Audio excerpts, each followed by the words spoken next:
बड़ी सच्ची कहानी है, आपको बताना चाहेंगे क्या? कहानी से अगर आपको आपके जीवन में कुछ भी बदलाव हो जाए तो सर आपसे अनुरोध करेंगे कि वीडियो को थोड़ा सा लाइक कर दीजिए। बताना चाहेंगे क्या कि अगर जीवन की वह पहलू आप किसी के साथ गुजारे होंगे, वह चोट किसी के साथ खाए होंगे, शायद आपकी जिंदगी का बदलाव का कारण हो सकता है। एक सच्ची घटना है, शायद इस घटना से आपका मन बदल जाए तो दुनिया का सबसे भाग्यशाली अपने आप को हम समझेंगे उस दिन। आज आपके बीच एक बच्चे का जो हमारे पास डिमांड आया है, बच्चा बोल रहा है क्या कि सर मेरी पढ़ाई में मन नहीं लग रहा है, बोर्ड का एग्जाम नजदीक आते जा रहा है, कुछ ऐसा उपाय बताइए ताकि हम परीक्षा में उत्तीर्ण हो जाएं। तो बच्चों से अनुरोध है कि देखिए आपका मन नहीं लग रहा है तो कुछ ऐसी घटनाएं बताएंगे, शायद आप इसे सुन के अपने जीवन में कुछ बदलाव कर सकते हैं। कोई डॉक्टर इसे नहीं बता सकता है कि आप ज्यादा पढ़ सकते हैं, या कोई दवा नहीं होती है जो आपको बदल सकती है। कुछ होता है क्या कि उम्र बचपन से लेके बड़े होते हैं आप, जब बचपन से उम्र आपकी बढ़ती है तो आपको दर्द अनुभव नहीं होता है। दर्द का अनुभव कब होता है? जब चोट लगती है तब होता है। बचपना गुजरते जाती है, एक समय ऐसा आता है क्या जब ठोकर लगती है, चोट लगता है, तब महसूस करते हैं वो दर्द होता है। आपसे यह अनुरोध करेंगे कि वीडियो में एक कहानी के तौर पे आपको बताएंगे क्या कि अगर शायद इस कहानी से आपकी जिंदगी में कुछ बदलाव हो जाए तो उम्मीद करेंगे कि हमारा वीडियो सफल रहा।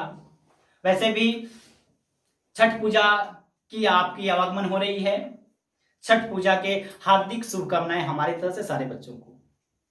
और भी बताना चाहेंगे क्या कि देखिए जो यह वीडियो आपको दे रहे हैं शायद आपके लाइफ का एक बड़ा मुद्दा बने, इस अनुभव से हम ये वीडियो कहानी बताना चाहेंगे क्या कि एक मूर्तिकार था जो मूर्ति बनाया करता था। एक क्या था? मूर्तिकार था जो मूर्ति बनाया करता था। चलिए यह मूर्तिकार है हमारा,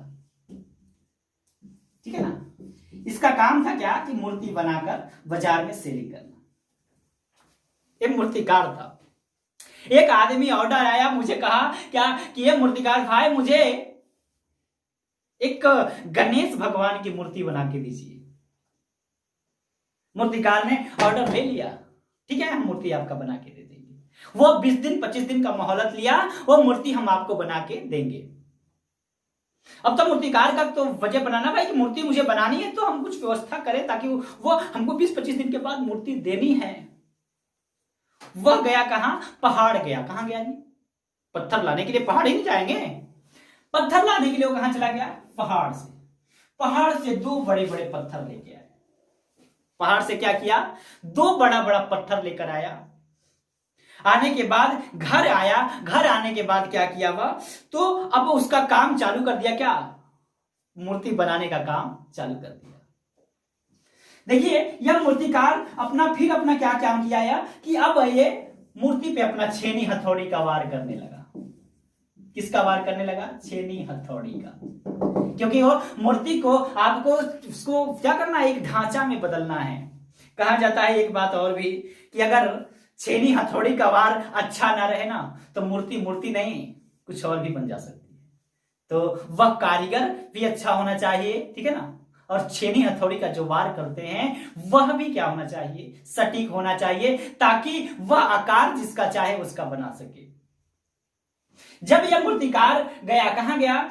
गया नहीं, आपको मूर्तिकार जब पत्थर को तोड़ने लगा, क्योंकि तोड़ के इसे एक आकार देना था, इसे भगवान गणेश का जो आकार देना था इसको, तो वह मूर्ति को क्या किया? पत्थर को क्या किया? वह तोड़ने लगा। पत्थर को तोड़ने लगा तो पत्थर से आवाज आया क्या कि मुझे दर्द हो रहा है। मुझे क्या हो रहा है? मुझे दर्द हो रहा है, मुझ पे छेनी हथौड़ी का वार मत करिए।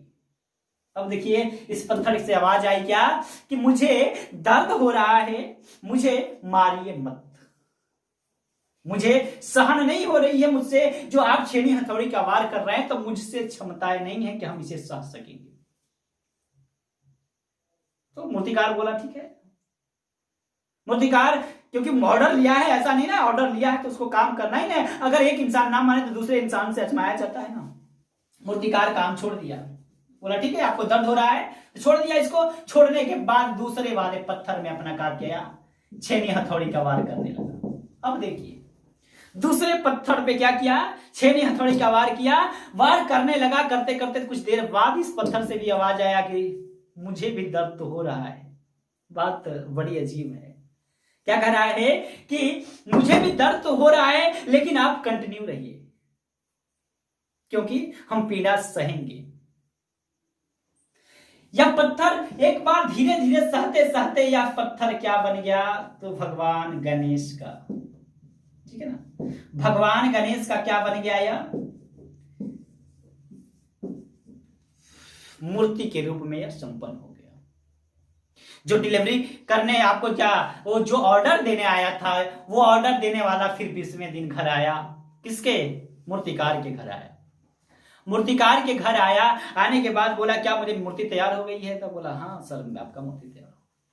मूर्तिकार ने पैसे दिए, मूर्ति भगवान गणेश का उठाया, उठा के गाड़ी पे लोड किया, लोड करके ले जाने लगा। ले जाने से पहले एक बात बड़ा सोचा, क्या, अब देखिए जो मूर्ति लेने आया था वह फिर बोला कि भैया जो ये पत्थर तोड़ के आधा छोड़े हैं आप, ये पत्थर आपका काम का है। तो अब जवाब देता है कौन, मूर्तिकार, कि नहीं अब वो मेरे काम का नहीं है। तो बोला कि भैया मुझे दे दीजिए, हम लेके जाएंगे इसे।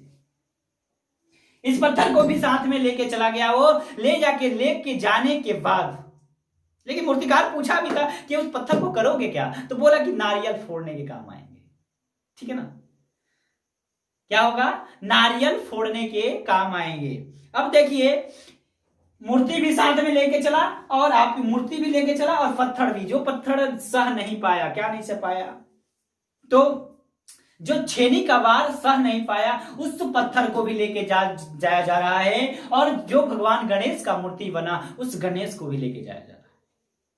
गणेश भगवान की मूर्ति गई, वहां पे हजारों लोग उसकी पूजन किए। मूर्ति को अंदर बैठाया गया। बैठाने के बाद लोग वहां हर रोज हजार लोग आके उस मूर्ति का क्या करते थे, पूजा करते थे। लोग मिठाइयां चढ़ाते थे, भगवान गणेश की धूमधाम से पूजा करते थे। और वहां पे जो गया पत्थर गया थे, बाहर था, कहां था, तो मूर्ति के ठीक सामने ही था। और लोग मंदिर में जाके अपना क्या करते थे, सर झुकाते थे, ठीक है ना, प्रसादी चढ़ाते थे। लेकिन इस पत्थर पे क्या करते थे, लास्ट में आके तो नारियल लेके क्या करते थे, धड़ाम, बात समझिएगा, धड़ाम धड़ाम रोज पीटते पीटते जाते थे। डेली का डेली काम हो गया क्या, इस पत्थर पे आपको क्या, आपको वो नारियल का वार होने लगा। अब नारियल का वार सहा नहीं जा रहा है, पत्थर से बोला अपने से, देखिए अब पत्थर भी बोल रहा है कि क्या मेरी किस्मत ऐसी थी। अब वही आपने, एक मूर्ति उस समय बोली क्या, कि अगर कल तू, अगर छेनी का वार सहा होता तो आज तेरी ठुकाई नहीं होती। अगर यह पत्थर कल अगर छेनी का वार सहा होता तो मंदिर के अंदर कौन होता, यह पत्थर होता। तो बाबू आपसे अनुरोध करते हैं, कहानी तो समझ में आई गई होगी, कहना क्या चाहते हैं हम। मंदिर में होती है मूर्ति का पुजाई, और बाहर होती है उस पत्थर का ठुकाई। ये जो आए वहां पे एक बार क्या क्या धड़ाम मार रहा है, और लोग मंदिर के अंदर जा रहे हैं तो प्रणाम कर रहे हैं। आप बताइए, तो वही किस्मत आप आजमाइएगा। हमारे कहने का मतलब क्या कहना है कि अगर यह चोट सहा होता तो आज यह दिन नहीं ना देखना पड़ता, जो जिंदगी भर ठोकर खाने की इच्छाएं मिल गई। आपका एग्जाम नजदीक है, आप अपने से सोच सकते हैं कि अगर आज हमारा 10 बरस या 12 बरस बिताने के बाद 10th का या 12th का एग्जाम दे रहे हैं, ये पढ़ाई आपको कितनी साल गुजारे होंगे, तो आज एग्जाम आपका नजदीक आया। जब पढ़ाई पीरियड में रहना ही नहीं था, आज एग्जाम आपको अच्छा से देना ही नहीं होता, तो क्यों इतना दिन पढ़ाई किया। आप अपने अंदर से इस बात को सोच सकते हैं, समझ सकते हैं कि आपका केवल 2 माह 3 माह एग्जाम बचा हुआ है, तो उसकी तैयारी आप अच्छा करिए। नहीं तो यही जो नारियल का हाल हुआ है, अगर आज आप अपने आप को नहीं समझ पाएंगे तो कल आपको समझाने वाला भी कोई नहीं मिलेगा। मैं तो एक सुझाव के तरह आपको कुछ बातें बताए। अगर आपको यह बात अच्छी लगी हो तो एक लाइक तो बनता है। ठीक है, धन्यवाद।